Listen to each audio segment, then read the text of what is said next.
ನೀವು ನೋಡ್ತಾ ಇದ್ದೀರಾ ಸುವರ್ಣ.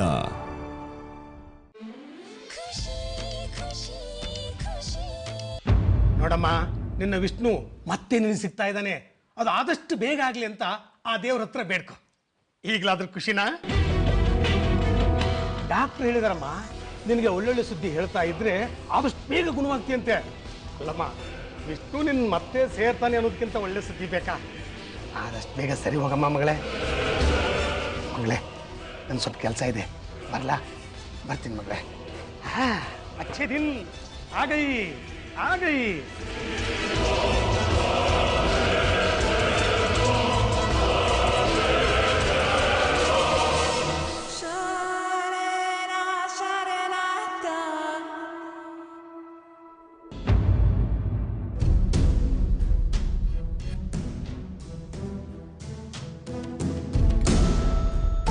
रजनी, रजनी, रजनी.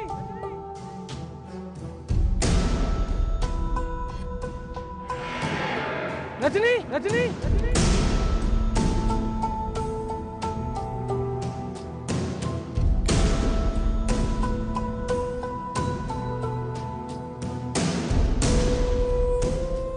रजनी, रजनी, रजनी.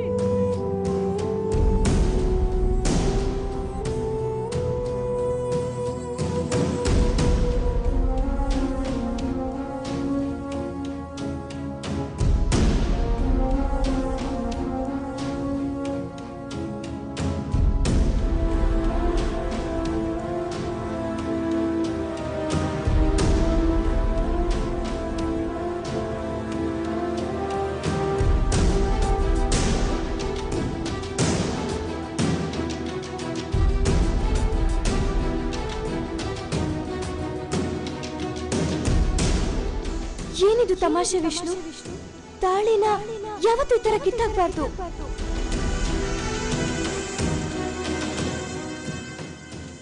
ದಯವಿಟ್ಟು ನನ್ನ ಕ್ಷಮಿಸ್ಬಿಡಿ, ನನ್ನ ದೂರ ಮಾಡಬೇಡಿ ಪ್ಲೀಸ್.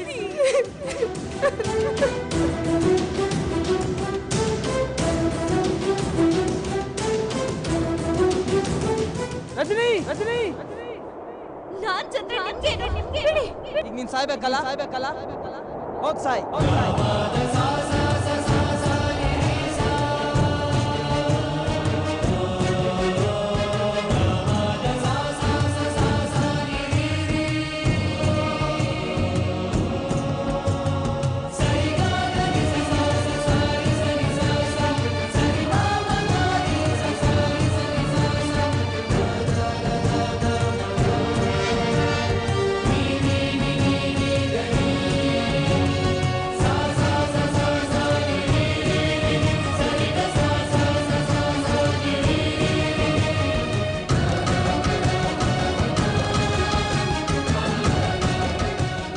ಎಲ್ಲೋದ್ಲು ಈ ರಜನಿ?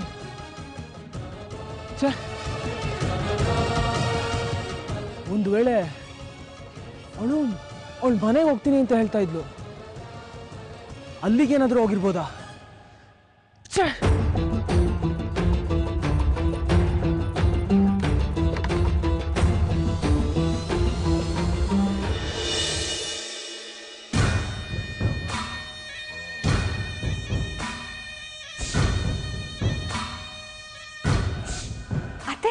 ಸ್ವಾತಿ ಅಪ್ಪನು ಫೋನ್ ಮಾಡಿದ್ರಾ?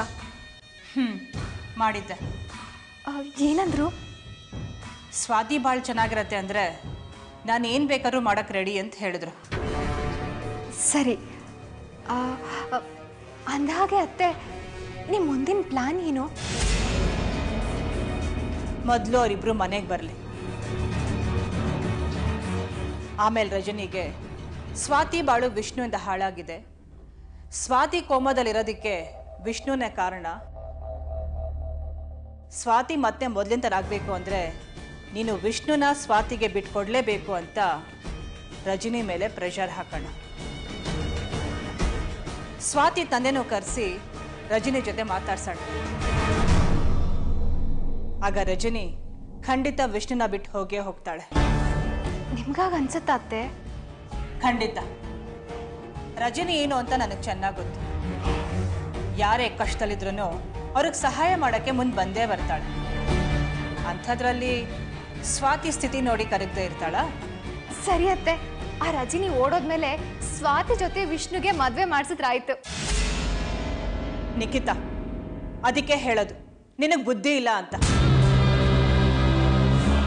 ಸ್ವಾತಿನ ವಿಷ್ಣು ಜೊತೆ ಮದ್ವೆ ಮಾಡಿಸೋ ಉದ್ದೇಶ ನನಗಿಲ್ಲ. ರಜನಿ ಹೋದ್ಮೇಲೆ ಸ್ವಾತಿ ಅಪ್ಪನಿಗೆ ಒಂದಿಷ್ಟು ದುಡ್ಡು ಕೊಟ್ರೆ ಸಾಕು. ಅವರು ಸ್ವಾತಿನ ದೂರ ಕರ್ಕೊಂಡು ಹೋಗ್ತಾರೆ. ಅವ್ರಿಗೇನು ಮಗಳ ಮೇಲೆ ಪ್ರೀತಿ ಇಲ್ಲ, ಅವ್ರಿಗೆ ಬೇಕಾಗಿರೋದು ದುಡ್ಡು. ಅಲ್ಲ ಅತ್ತೆ, ವಿಷ್ಣುಗೆ ಯಾವ ಹುಡುಗಿನೂ ಸಿಗಬಾರ್ದು ಅನ್ನೋ ಥರ ಮಾಡ್ತಿದ್ದೀರಲ್ಲ, ಯಾಕೆ? ನಿಖಿತಾ, ನಾನು ನಿನಗೆ ಅವತ್ತೇ ಹೇಳಿದ್ದೀನಿ ಇದಕ್ಕೊಂದು ಬಲವಾದ ಕಾರಣ ಇದೆ ಅಂತ. ಮತ್ತೆ ಮತ್ತೆ ಅದನ್ನೇ ಕೇಳಬೇಡ. ಟೈಮ್ ಅಂದಾಗ ಏನು ಅಂತ ನಿನಗೆ ಗೊತ್ತಾಗತ್ತೆ.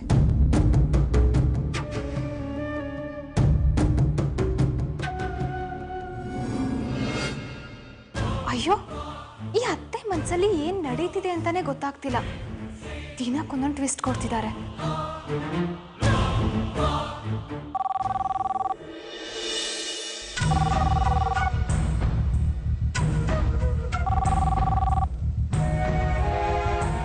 ಹಲೋ ಹಲೋ, ಹಾಂ ಬಜ್ಜಿ, ನಾನು ವಿಷ್ಣು ಮಾತಾಡ್ತಾ ಇರೋದು.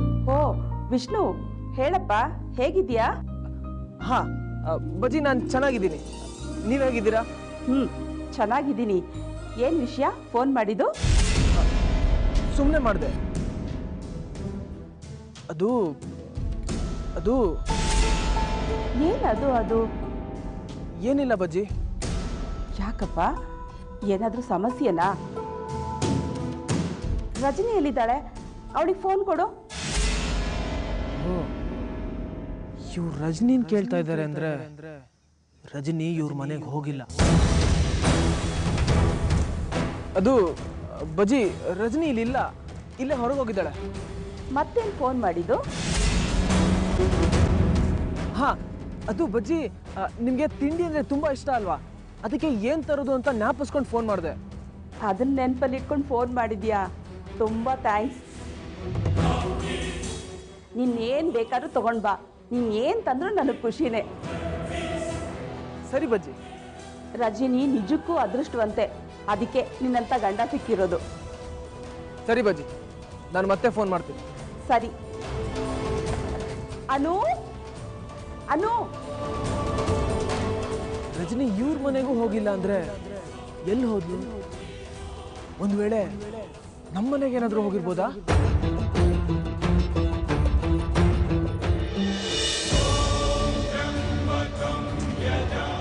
ಆಗಲೇ ಎಷ್ಟೊತ್ತಾಯ್ತು, ಇನ್ನೂ ಬಂದಿಲ್ಲ. ಎಷ್ಟು ದೊಡ್ಡ ತೊಂದರೆ ಇದೆ, ಬೇಗ ಬರಬೇಕು ಅನ್ನೋ ಜ್ಞಾನ ಇಲ್ವಾ? ಇಷ್ಟೊಂದು ಬೇಜವಾಬ್ದಾರಿ ಒಳ್ಳೇದಲ್ಲ. ಕುಸುಮ, ವಿಷ್ಣುನ ಬೇಜವಾಬ್ದಾರಿ ಹುಡುಗ ಅಂತ ಹೇಳಕ್ ಹೋಗ್ಬೇಡ. ಏನೋ ಸಮಸ್ಯೆ ಆಗಿರ್ಬೋದು, ಬರೋ ತಡ ಆಗಿದೆ ಅಷ್ಟೇ. ಅಪ್ಪಾಜಿ,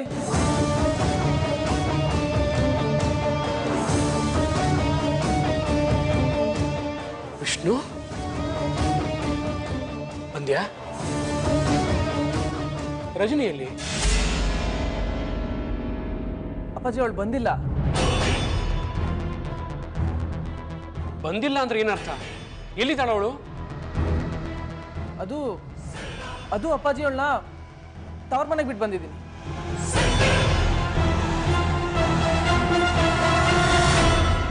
ಇವತ್ತು ಒಟ್ಟಿಗೆ ಇಲ್ಲಿಗೆ ಬಂದು ನಾಳೆ ಅವ್ರ ಮನೆಗೆ ಹೋಗ್ಬೋದಾಗಿತ್ತಲ್ಲ? ಹಾಂ ಅಪ್ಪಾಜಿ, ನಾಳೆ ಹೋಗ್ಬೋದಿತ್ತು. ಆದರೆ ಅವ್ರ ಅಪ್ಪ ಅಮ್ಮ ಕಾಲ್ ಮಾಡಿ ನೋಡಬೇಕು, ಇವಾಗಲೇ ಕರ್ಕೊಬನ್ನಿ ಅಂದರು. ಅದಕ್ಕೆ ಬರ್ತಾ ಆನ್ ದ ವೇನೇ ಬಿಟ್ಟು ಬಂದೆ. ಆಹಾ, ಎಷ್ಟು ಸುಲಭವಾಗಿ ಬಿಟ್ಟು ಬಂದೆ ಅಂತ ಹೇಳ್ತಿದ್ಯಲ್ಲ. ಹನಿಮೂನ್ಗೆ ಇಬ್ಬರು ಒಟ್ಟಿಗೆ ಇಲ್ಲಿಂದ ಹೋಗಿದ್ದೀರಾ ಅಂದಮೇಲೆ ಇಬ್ಬರು ಒಟ್ಟಿಗೆ ಇಲ್ಲಿಗೆ ಬರಬೇಕು ತಾನೆ? ಅಷ್ಟು ಡಿಸಿಪ್ಲಿನ್ ಇಲ್ವಾ ನಿನಗೆ? ಅವ್ರು ತವ್ರ ಮನೆಗೆ ಹೋಗೋದಕ್ಕೆ ಅಷ್ಟೊಂದು ಅರ್ಜೆಂಟ್ ಆಗಿತ್ತು ಅವಳಿಗೆ. ಹನಿಮೂನಲ್ಲೂ ಅವ್ರ ಅಪ್ಪ ಮುಂದೆ ಜಪ ಮಾಡ್ತಿದ್ಲ ಅವಳು.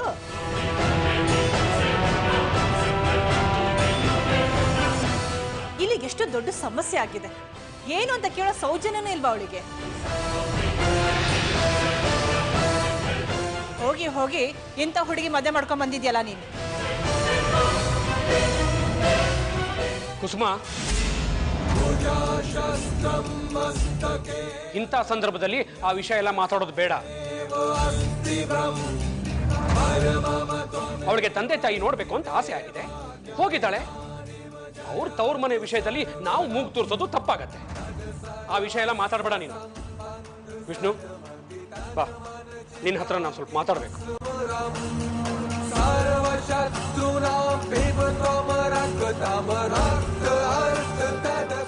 ಏನತ್ತೆ ಇದು? ಅವಳು ಹನಿಮೂನ್ ಕ್ಯಾನ್ಸಲ್ ಮಾಡಿ ಅವಳನ್ನ ಇಲ್ಲಿ ಬರೋ ಥರ ಮಾಡಿಕೊಂಡು ಸ್ವಾತಿ ವಿಷಯ ಹೇಳಬೇಕು ಅಂತ ನಾವು ಅಂದ್ಕೊಂಡಿದ್ರೆ ಅವಳೋಗಿ ತವ್ರ ಮನೇಲಿ ರೆಸ್ಟ್ ಮಾಡ್ತಿದ್ದಾಳೆ. ಹೋಗ್ಲಿ ಬಿಡು, ಹೇಗಿದ್ರು ಪರ್ಮನೆಂಟ್ ಆಗಿ ಅಲ್ಲೇ ಇರಬೇಕಲ್ವಾ?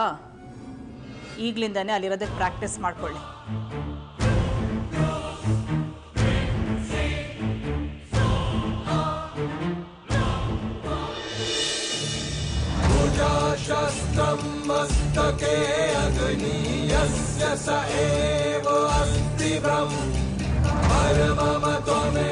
ವಿಷ್ಣು, ಸಮಸ್ಯೆ ತುಂಬಾ ಗಂಭೀರವಾಗಿದೆ. ಅದಕ್ಕೆ ಇದನ್ನು ನಾವು ಬಹಳ ತಾಳ್ಮೆಯಿಂದ ಕೇರ್ಫುಲ್ ಆಗಿ ಹ್ಯಾಂಡಲ್ ಮಾಡಬೇಕು. ಸ್ವಾತಿ ವಿಷಯ ಮೀಡಿಯಾದಲ್ಲಿ ಬಂದರೆ ಮುಂದೆ ನಮಗೆ ತುಂಬ ತೊಂದರೆ ಆಗತ್ತೆ. ಹೌದು ಅಪ್ಪಾಜಿ, ಮೀಡಿಯಾದವ್ರಿಗೆ ಈ ವಿಷಯ ಹೇಗೆ ಗೊತ್ತಾಯ್ತು ಅಂತ ನನಗೆ ಗೊತ್ತಾಗ್ತಾ ಇಲ್ಲ. ಅದೇ ನನ್ನನ್ನು ಕಾಡ್ತಾ ಇರೋ ಪ್ರಶ್ನೆ. ನಮಗಾಗದಿರೋರು ಯಾರೋ ಈ ರೀತಿ ಮಾಡಿದ್ದಾರೆ ಅನ್ಸತ್ತೆ. ಅಂದಾಗೆ ರಜನಿಗೆ ಈ ವಿಷಯ ಗೊತ್ತಾ? ಇಲ್ಲ ಅಪ್ಪಾಜಿ, ಅವಳಿಗೆ ಹೇಳಿದ್ರೆ ಅವಳು ಟೆನ್ಷನ್ ಮಾಡ್ಕೋತಾಳೆ ಅಂತ ಅವಳಿಗೆ ಹೇಳಿಲ್ಲ. ಒಳ್ಳೇದಾಯಿತು, ಇಲ್ಲಾಂದರೆ ಪಾಪ ಅವಳು ತುಂಬ ಡಿಸ್ಟರ್ಬ್ ಆಗ್ತಾ ಇದ್ಲು. ಅಲ್ಲ ಅಪ್ಪಾಜಿ, ಆ ಸ್ವಾತಿ ನನ್ನ ಜೀವನದಿಂದ ಹೋಗಾಯ್ತು, ಆದರೂ ಅವಳಿಂದ ನನಗೆ ಸಮಸ್ಯೆ ಆಗ್ತಾನೇ ಇದೆ. ವಿಷ್ಣು, ಕೆಲವೊಂದು ವಿಷಯಗಳು ನಮ್ಮಿಂದ ದೂರ ಆದರೂ ಅವು ನಮ್ಮ ಸುತ್ತಾನೇ ಸುತ್ತಾ ಇರ್ತವೆ. ಆದರೆ ಅವುಗಳನ್ನ ನಾವು ಹೇಗೆ ಹ್ಯಾಂಡಲ್ ಮಾಡ್ತೀವಿ ಅನ್ನೋದು ಬಹಳ ಮುಖ್ಯ ಆಗತ್ತೆ. ನೀನು ಆರಾಮಾಗಿರು, ಟೆನ್ಷನ್ ತಗೋಬೇಡ. ನೀನು ಡಿಸ್ಟರ್ಬ್ ಆದರೆ ರಜನಿನೂ ಡಿಸ್ಟರ್ಬ್ ಆಗ್ತಾಳೆ. ಅದಾಗ್ಕೊಡ್ತು. ನಾನು ಸ್ವಾತಿ ಎಲ್ಲಿದ್ದಾಳೆ ಅಂತ ಹುಡುಕಿ ಅವ್ರ ಮನೆಯವ್ರ ಹತ್ರ ಮಾತಾಡಿ ಎಲ್ಲ ಸರಿ ಮಾಡ್ತೀನಿ. ಸರಿ ಅಪ್ಪಾಜಿ. ಆಯಿತು, ಹೋಗಿ ರೆಸ್ಟ್ ತಗೋ. ತುಂಬ ದೂರದಿಂದ ಪ್ರಯಾಣ ಮಾಡ್ಕೊಂಡು ಬಂದಿದೆಯಾ? ಓಕೆ ಅಪ್ಪಾಜಿ.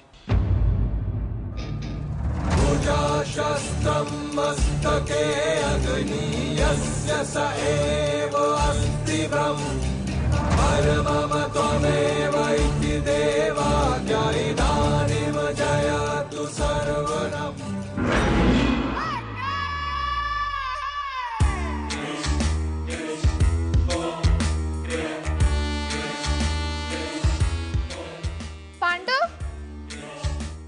ಪಾಂಡು,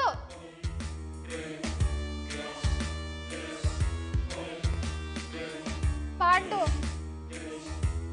ಈ ಪಾಂಡು ಏನೋ ಯೋಚನೆ ಮಾಡ್ತಿದ್ಯಾ? ಮೇಡಮ್, ತುಂಬಾ ಗಾಢವಾಗಿ ಯೋಚನೆ ಮಾಡ್ತಾ ಇದ್ದೀನಿ, ಡಿಸ್ಟರ್ಬ್ ಮಾಡಬೇಡಿ. ಓಹೋ, ಏನಪ್ಪ ಅದು ಗಾಢವಾದ ಯೋಚನೆ? ಏನ್ ಗೊತ್ತಾ ಮೇಡಮ್, ವಿಷ್ಣು ಸಾರು ಹನಿಮೂನಿಗೆ ಹೋಗ್ಬೇಕಾರೆ ರಜನಿ ಮೇಡಮ್ ಜೊತೆಲಿ ಕರ್ಕೊಂಡು ಹೋದ್ರಾ? ಬರ್ಬೇಕಾರೆ ಒಬ್ಬರೇ ಬಂದಿದಾರಲ್ಲ, ಯಾಕೆ ಹೇಳಿ? ಅಯ್ಯೋ, ಇಬ್ರು ಒಟ್ಟಿಗೆ ಬಂದಿದ್ದಾರೆ. ಆದ್ರೆ ಆನ್ ದ ವೇ ಅವಳು ತವ್ರ ಮನೆಗೆ ಬಿಟ್ಟು ಬಂದಿದ್ದಾನ ಅಷ್ಟೇ. ಮೇಡಮ್, ಇದೆಲ್ಲ ಸುಳ್ಳು ಮೇಡಮ್, ಸತ್ಯ ಬೇರೆನೇ ಇದೆ. ಏನು? ಏನ್ ಗೊತ್ತಾ ಮೇಡಮ್, ವಿಷ್ಣು ಸಾರು ರಜನಿ ಮೇಡಮ್ನ ಮರ್ಡ್ರು ಮಾಡ್ಬಿಟ್ಟಿದ್ದಾರೆ. ಏಯ್, ನಿಂಗ್ ತಲೆಗಿರ ಕೆಟ್ಟಿದ್ಯಾ? ಮೇಡಮ್, ಸತ್ಯನೇ ಹೇಳ್ತಾರೆ ನಾನು.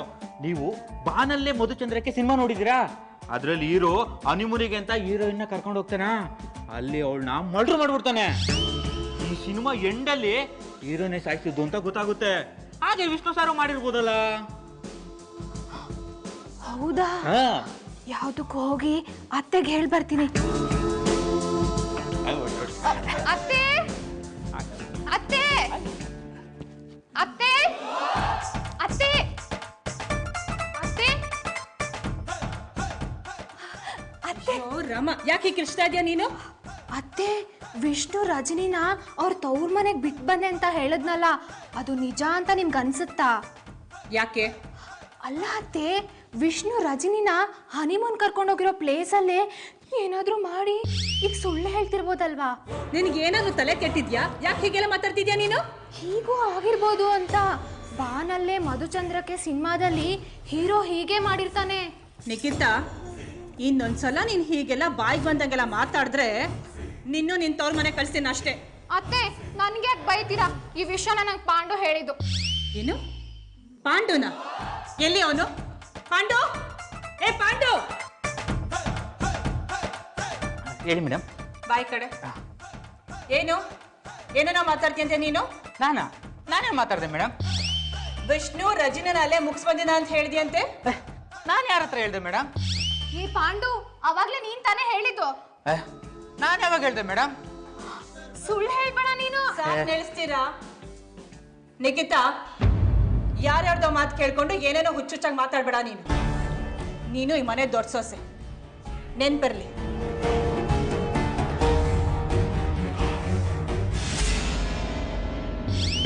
ಪಾಂಡು ಫಿಟ್ಟಿಂಗ್ ಇಟ್ಟು ನನ್ನನ್ನೇ ಸಿಕ್ಕಾಕಿಸ್ತೀಯಾ? ಅಯ್ಯೋ ಮೇಡಮ್, ನಾನು ಸುಮ್ಮನೆ ಏನೇನೋ ಹೇಳ್ತಾ ಇರ್ತೀನಪ್ಪ. ನೀವು ಅದನ್ನೆಲ್ಲ ನಂಬ್ಕೊಂಡು ಈ ವಿಷಯ ಇಲ್ಲಿವರೆಗೂ ತಂದಿದ್ದೀರಲ್ಲ. ಮೇಡಮ್, ನೀವು ವಿಷಯ ಕುಸುಮ ಮೇಡಮ್ ಹತ್ರ ಹೇಳಿದ್ರ ಅಂತ ವಿಷ್ಣು ಸರ್ಗೆ ಏನಾದ್ರು ಗೊತ್ತಾದ್ರೆ ನಿಮ್ಮ ಕತೆ ಗೋವಿಂದ. ಈ ಪಾಂಡು ನಿನ್ನ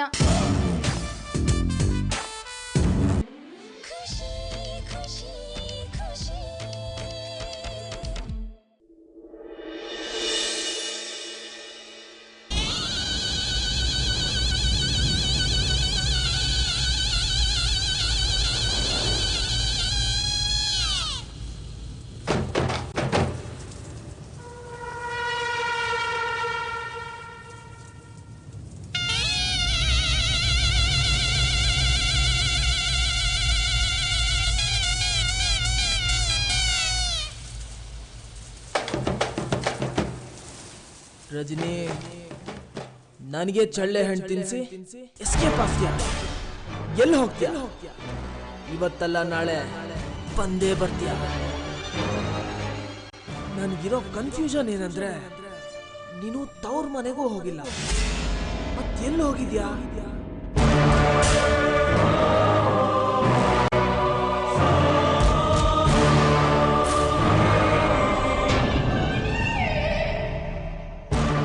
ನನ್ಗೇನಾದ್ರೂ ಹೆದ್ರಿ ಸೂಸೈಡ್ ಮಾಡ್ಕೊಬಿಟ್ಲಾ? ಇಲ್ಲ ಇಲ್ಲ, ಅವಳು ಆ ರೀತಿ ಮಾಡ್ಕೊಳಕ್ಕೆ ಸಾಧ್ಯನೇ ಇಲ್ಲ. ಆ ಥರ ಏನಾದ್ರೂ ಮಾಡ್ಕೊಂಡ್ರೆ ನಿಮ್ಮ ಅಪ್ಪ ಅಮ್ಮನೂ ಉಳಿಯಲ್ಲ ಅಂತ ಹೆದರ್ಸ್ಬಿಟ್ಟಿದ್ದೀನಿ. ಮತ್ ಎಲ್ಲಿಗೆ ಹೋದ್ಲು?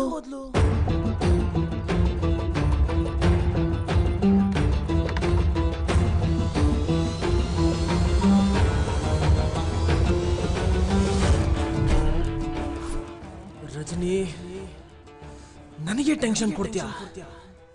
ನೋಡೋಣ ಇನ್ನು ಎಷ್ಟು ದಿನ ಆಟ ಆಡಿಸ್ತೀಯ ಅಂತ. ನೀನು ಈ ವಿಷ್ಣುವಿಂದ ತಪ್ಪಿಸ್ಕೊಳ್ಳೋಕ್ ಸಾಧ್ಯನೇ ಇಲ್ಲ.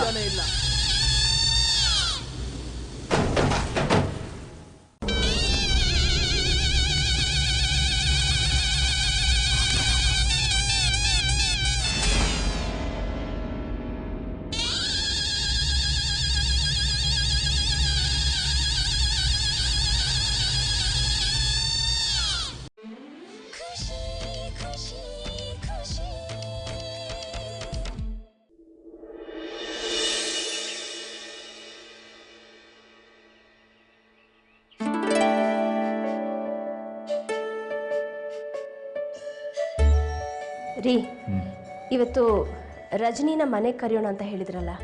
ಕರೆಯೋಣ. ಫೋನ್ ತಂದ್ಕೊಡ್ಲಾ? ಈಗ ಎಷ್ಟು ಹೊತ್ತು ಅಂದ್ಕೊಂಡಿದ್ಯಾ?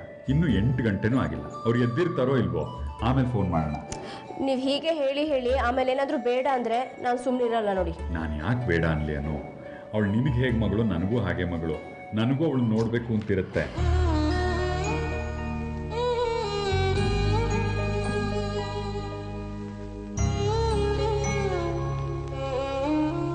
ರೀ, ನಿಮಗೆ ನೆನಪಿದ್ಯಾ? ನಮ್ಮ ರಜನಿ ಚಿಕ್ಕವಳಾಗಿದ್ದಾಗ ಒಂದ್ಸಲ ಸ್ಕೂಲಿಂದ ಬರ್ಬೇಕಾದ್ರೆ ದಾರಿ ತಪ್ಪಿಸ್ಕೊಂಡ್ಬಿಟ್ಟಿದ್ದೆ. ಆಗ ನಾವು ದಿನ ಪೂರ್ತಿ ಹುಡುಕಿ ಸಿಕ್ಕಾಪಟ್ಟೆ ಟೆನ್ಷನ್ ಆಗಿಬಿಟ್ಟಿದ್ವಿ. ಆಗ ಯಾರೋ ಒಬ್ಬರು ಫೋನ್ ಮಾಡಿ ನಿಮ್ಮ ಮಗಳು ಇಲ್ಲಿದ್ದಾಳೆ ಅಂತ ಹೇಳಿದ ಮೇಲೆ ಹೋಗಿ ಕರ್ಕೊಂಡು ಬಂದಿದ್ವಿ. ನೆನಪಿದ್ಯಾ? ಹೌದು, ಚೆನ್ನಾಗಿ ನೆನಪಿದೆ. ಅವತ್ತು ನೀವು ದಿನ ಪೂರ್ತಿ ಒಂದು ಪುಟ್ಟ ಮಗು ಥರ ಅಳ್ತಾ ಕೂತಿದ್ರಿ. ಅದು ನೆನಪಿದ್ಯಾ ತಮಗೆ? ಏನು ರೇಗಿಸ್ತಾ ಇದೆಯಾ? ನೀನೇನು ಕಡಿಮೆ? ಮೂಲೆಯಲ್ಲಿ ದಿನ ಪೂರ್ತಿ ಹತ್ತಿದ ಸಾಲದು ಅಂತ ರಜನಿ ಇಲ್ಲದೆ ಒಂದು ಕ್ಷಣ ನಾನು ಇರಲ್ಲ ಅಂತ ಬಾವಿಗೆ ಬೀಳಕ್ಕೆ ಹೋಗಿದ್ದೆ. ಅಯ್ಯೋ, ರಜನಿ ಸ್ವಲ್ಪ ಲೇಟಾಗಿ ಸಿಕ್ಕಿದ್ದಿದ್ರೆ ಅವಳಿಗೊಂದು ಹೊಸ ಅಮ್ಮ ಸಿಕ್ಕಿರೋಳು. ಮಿಸ್ ಆಗೋಯ್ತು. ಅಂದ್ರೆ ನೀವ್ ಇನ್ನೊಂದು ಮದ್ವೆ ಮಾಡ್ಕೋತಾ ಇದ್ರಾ? ಹಾ ಅಂದ್ರೆ ನನಗೋಸ್ಕರ ಅಲ್ಲ, ಪಾಪ ರಜನಿಗೊಬ್ಬ ತಾಯಿ ಬೇಕಲ್ವಾ. ಹೋಗ್ರಿ, ನೀವು ನನ್ನ ಜೊತೆ ಮಾತಾಡ್ಬೇಡಿ. ತಮಾಷೆ ಮಾಡಿದೆ ಅನು. ದೇವ್ರು ದೊಡ್ಡವನು, ರಜನಿ ಸಿಗೋ ಹಾಗೆ ಮಾಡ್ದ. ರಜನಿ ಇಲ್ಲದೆ ಒಂದು ಕ್ಷಣ ಇರೋಕ್ಕಾಗಲ್ಲ. ರೀ ಯಾಕ್ರಿ ಅವತ್ತು ರಜನಿ ಕಳೆದು ಹೋದಾಗ ಹೇಗೆ ಬೇಜಾರು ಮಾಡ್ಕೊಂಡಿದ್ರು ಇವತ್ತು ಹಾಗೆ ಬೇಜಾರು ಮಾಡ್ಕೊಂಡು ಕೂತ್ಕೊಂಡಿದ್ದೀರಾ? ಅವಳೇನು ಕಳೆದು ಹೋಗಿಲ್ವಲ್ಲ, ಗಂಡನ ಮನೇಲಿದ್ದಾಳೆ, ಬೇಕಾದಾಗ ಹೋಗಿ ನೋಡ್ಕೊಂಡು ಬರ್ಬಹುದು ಅಂತ ನೀವೇ ಹೇಳಿದ್ರಿ. ಸ್ವಲ್ಪ ಹೊತ್ತು ಬಿಟ್ಟು ಫೋನ್ ಮಾಡ್ತೀನಿ ಅವಳಿಗೆ, ಊಟಕ್ಕೆ ಕರೆಯೋಣ. ಆಯ್ತು.